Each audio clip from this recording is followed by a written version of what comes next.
Antes de qualquer coisa, esquece a ideia simplista de que comer depois do treino longo é só repor o que gastou. Isso é pensamento raso e atrasado.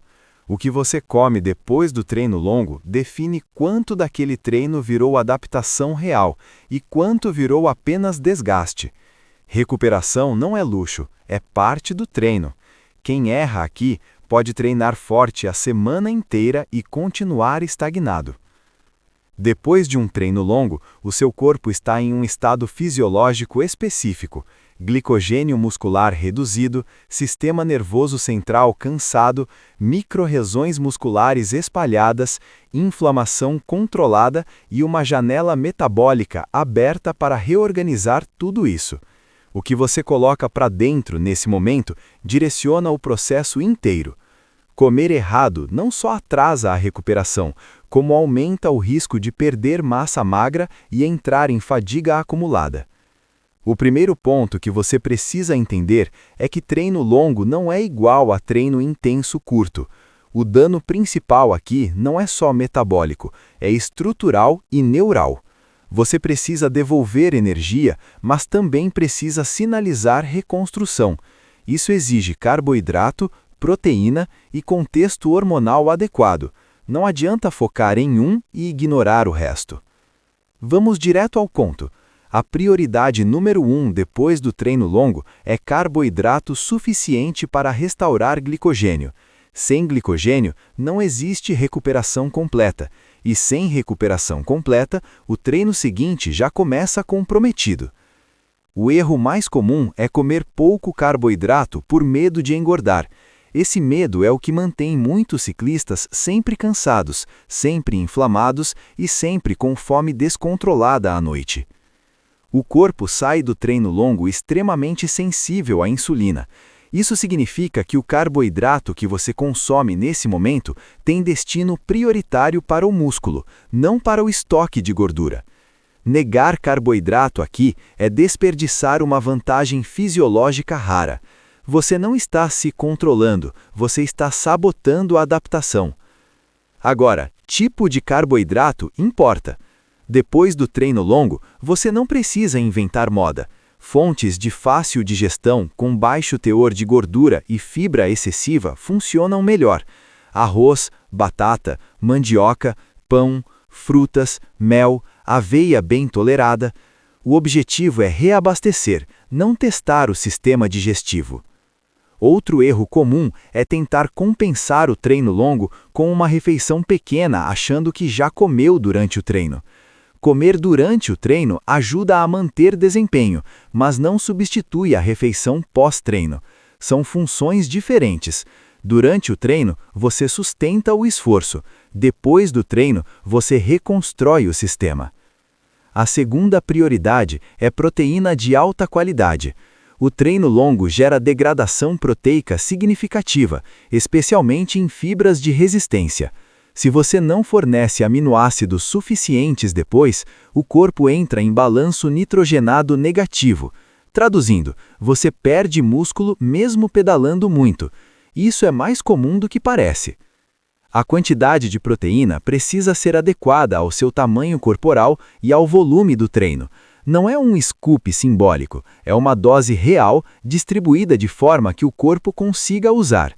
Proteína não é só para quem quer ganhar músculo, é para quem quer se recuperar e continuar treinando bem. Aqui entra um detalhe importante. A combinação de carboidrato com proteína acelera a ressíntese de glicogênio e melhora a resposta anabólica. Não é moda, é fisiologia. Quando você combina os dois, você otimiza a recuperação em menos tempo. Quem ignora isso demora mais para se sentir inteiro no dia seguinte. Agora vamos falar do que quase ninguém respeita: eletrólitos e hidratação. Treino longo geralmente gera grande perda de sódio, potássio e outros minerais. Beber água pura depois do treino não resolve completamente. Sem reposição adequada de eletrólitos, a recuperação fica incompleta, a frequência cardíaca de repouso sobe e a sensação de cansaço permanece. Outro ponto negligenciado é o timing. Não precisa ser obsessivo com minutos, mas também não pode empurrar a refeição para horas depois. Quanto mais você demora, mais o corpo entra em modo de economia. O ideal é iniciar a reposição logo após o treino, nem que seja com algo simples, e completar com uma refeição sólida. Agora vamos desmontar um mito perigoso. Treino longo não é desculpa para comer qualquer coisa. Comer lixo depois do treino não acelera a recuperação, só aumenta a inflamação. Açúcar sem contexto, gordura em excesso e ultraprocessados atrapalham mais do que ajudam. Recuperar não é se recompensar emocionalmente, é reconstruir o corpo. Outro ponto avançado que faz diferença real é o papel da creatina no pós-treino. Muita gente associa a creatina apenas à força e explosão, mas ela tem impacto direto na recuperação neuromuscular. A creatina auxilia na ressíntese de fosfocreatina, melhora a capacidade de repetir esforço e reduz a sensação de fadiga residual nos dias seguintes.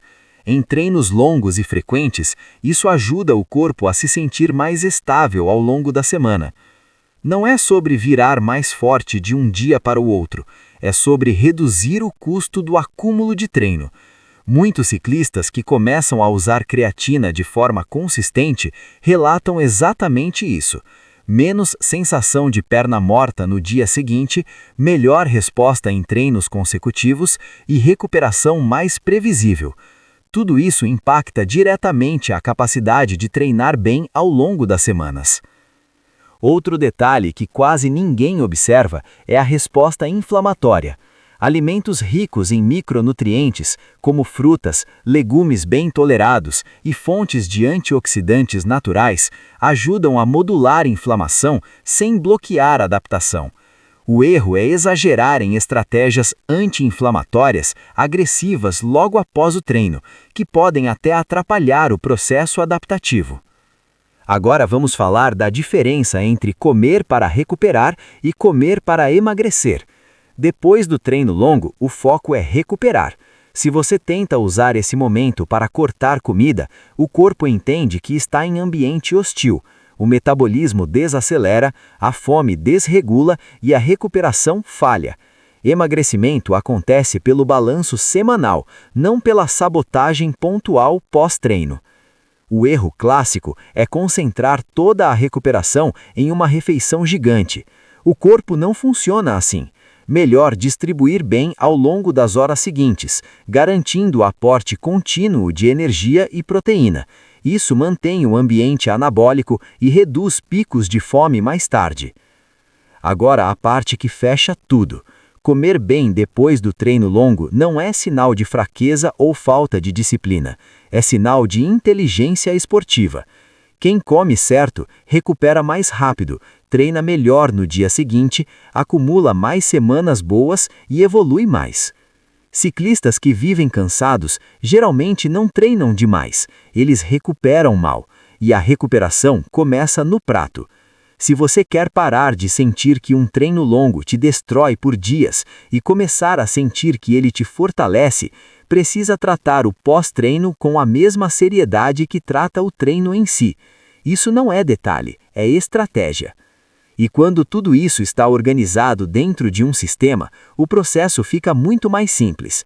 O sistema MNB de treinamento de 12 semanas integra treino, nutrição e recuperação de forma lógica, para que cada treino longo gere adaptação real e não apenas desgaste acumulado. O link está na descrição e no comentário fixado. No ciclismo do mundo real, não vence quem treina mais, vence quem treina, recupera e repete o processo com inteligência. Existe ainda um ponto que quase ninguém considera quando fala de alimentação pós-treino longo: a leitura do dia seguinte. A recuperação não termina quando você come, ela se confirma no treino seguinte. Se no dia depois do treino longo você acorda com frequência cardíaca mais alta, sensação de perna pesada e dificuldade de entrar em ritmo, algo falhou na recuperação. E na maioria das vezes, o erro não foi no treino, foi no que você colocou no prato. Outro detalhe importante é o papel do jantar depois do treino longo feito mais cedo no dia. Muita gente até come bem logo após o treino, mas passa fome à noite achando que já fez a parte dela. O corpo continua em processo de recuperação por muitas horas. Se você corta a energia no jantar, você interrompe a ressíntese de glicogênio e a reparação muscular. Isso se manifesta no dia seguinte como fadiga inexplicável. Também é fundamental entender que recuperação não é só caloria, é contexto hormonal. Comer pouco carboidrato depois de um treino longo mantém cortisol elevado por mais tempo. Cortisol alto atrapalha sono, piora a recuperação e aumenta a perda de massa magra. Um prato bem montado com carboidrato suficiente ajuda a normalizar o ambiente hormonal e melhora a qualidade do sono. Dormir bem faz parte da recuperação. Outro erro comum é ignorar a proteína ao longo da noite. Uma ingestão adequada de proteína no jantar ou até uma pequena porção antes de dormir, se fizer sentido para você, ajuda a manter síntese proteica ativa durante o sono. Isso não é coisa de fisiculturista, é fisiologia básica aplicada a quem treina endurance. Existe ainda a questão do intestino. Treinos longos estressam o trato gastrointestinal. Alimentos muito gordurosos, ultraprocessados ou difíceis de digerir logo depois do treino podem gerar inflamação intestinal, desconforto e absorção ruim de nutrientes.